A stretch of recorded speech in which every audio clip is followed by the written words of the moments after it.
Hi అందరికి కూతుళ్ళకి కోడలకి మనవరాలకి మనవులకి నాకు surprise అందరూ నా కుటుంబమే కదా.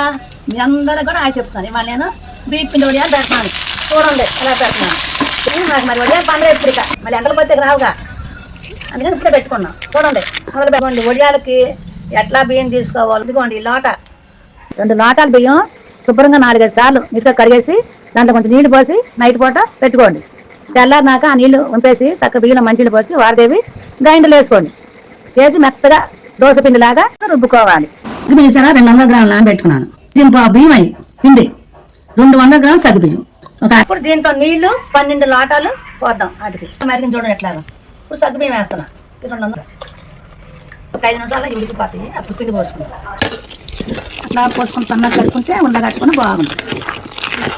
కొత్త ఉడుకుతుంది అలా ఉడకాలి. ఉడకపోతే వడి రాదు, తిరిగిపోదు. పెట్టినా కూడా మనం అట్లా ఉడికినాక ఒక 2 నిమిషాల నుంచి అప్పుడు దించుకోవాలి. సరే నాకు అట్లాగా చక్కగా అట్లా బెల్లంలా చేసుకోండి.